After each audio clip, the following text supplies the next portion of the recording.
champions. You know, Falcon Fever. Falcon Fever. Falcon. Falcon. Fever. Okay, you can go back to what you're doing. Okay. Falcon Fever buzz. I don't believe it. Don't move a muscle.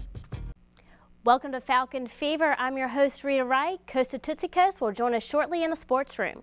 Let's get things started with women's basketball. The team traveled to Georgia College and State University on the 24th and hosted Columbus State University at home on the 27th. Montevallo dropped the hard-fought heartbreaker against GCSU. Carrie Parrott scored 13 points in the game and snagged 6 rebounds. Senior Alex Sanabria scored 10 points and 7 rebounds, but it all wasn't enough. In the end, the Lady Falcons lost by 10 points. The ladies battled in overtime against Columbus State at home on the 27th. Looking like the Falcons would take home the W, Columbus State's clutch three-pointer scored in the last 14 seconds, forcing the game into overtime. The Lady Falcons couldn't come out with the win in overtime, the deficit at 10 points. Let's look at some highlights from the game. Amanda Scott struggles to get the shot, pivots, and lays it in off the glass. Alicia Lewis dribbles to the top of the key and sinks it for a three-pointer. Alicia Lewis again receives a pass for a quick three. The final scores for both games on the 24th, GCSU 64, Montevallo 54, and falling against Columbus State, losing 63-53. This final loss ended the hopes of the team making the back-to-back conference tournaments under second-year coach Brittany Ezell. Our own Dorothy Sherman had the chance to talk to Coach Ezell about the season. Tell me how you feel about this past season. Well, I think this past season's been kind of bittersweet for us. We've had an opportunity to really put Montevallo on the map. We really thought we had a 20-win team. Unfortunately, we fell a little short, but I'm still in hopes that we can make a tournament run here. Awesome. Now tell me what you will most remember about this season. I think I'll remember that it's year 2 for Coach Hodges and I being at Montevallo, and that it is a process. We've put ourselves on a 5-year plan, and we're right on track. I think I'll most remember this year, for this was the year that we got Montevallo back to winning, and that's most important to us. Okay, now you have some really great seniors this year. What will you remember most about them? It doesn't have anything to do with basketball. They are adorable people. They're fun to be around. They're charismatic. Their personalities just bubble over, and I'll miss that the most. They're leaders in their own way, and they're just fun to be around. They made coaching very, very easy. All the senior ladies on the team will be missed next season, and Falcon Fever would like to congratulate you all on a great season. Well, moving on to men's basketball, the men played GCSU on the 24th and then Columbus State on the 27th at home. In Bobcat territory, Montevallo fell to GCSU, but that doesn't mean it wasn't an unforgettable game. Freddie Little dominated with 22 points, including 5 three-pointers, but that wasn't enough as Montevallo fell in the end by 8 points. Montevallo headed into the game against Columbus State knowing they needed a win to host the first-round game of the PBC tournament. Keeping that in mind, and it also being senior day for the team, Montevallo dominated Columbus State.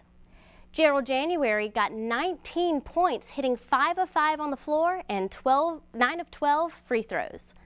Montevallo overtook Columbus State, beating them by a whopping 19 points. Let's look at some highlights from that game. Number 33, Gerald January, deflects a pass to the inside and sprints down the court for a fast break, ending in a slam dunk. Freddie Little shows you how it's done with one of the 5 three-pointers he sunk during the game. Mark Plaza drives to the paint for an easy layup. The final scores from the games on the 24th, Montevallo suffered a defeat, GCSU 73, Montevallo 65. And in the Columbus State game, Montevallo dominated 82-63. Our own Dorothy Sherman caught up with Coach Young this weekend to talk about the men's season. Tell me how you feel about the season. Well, it's been a pretty fun year so far. You know, hopefully we can keep it going and get a home game for the conference tournament. It's been a lot of fun. The guys have worked hard, and hopefully it'll pay off in the end. Yeah, you guys have had a great season so far.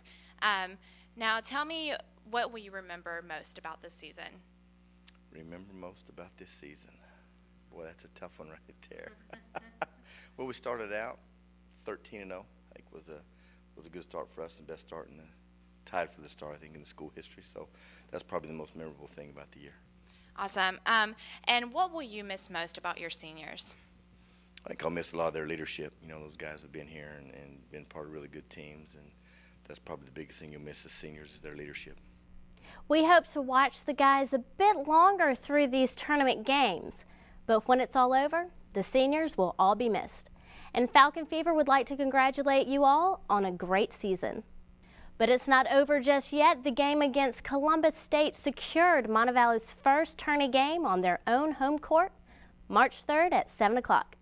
If you can't make it to the game, be sure to catch it online or tune into Falcon Fever next week for the rundown of the game. Let's swing into action with women's tennis. After a 3-match winning streak just a week and a half ago, the ladies seem to fall short lately. The team suffered 2 heartaches this weekend as they went racket to racket against North Georgia College and State University and Lander University. In both matches, Montevallo lost 9-0. The ladies have a few chances coming up to turn things around. They step onto the courts in 2 matches this weekend and 1 next week.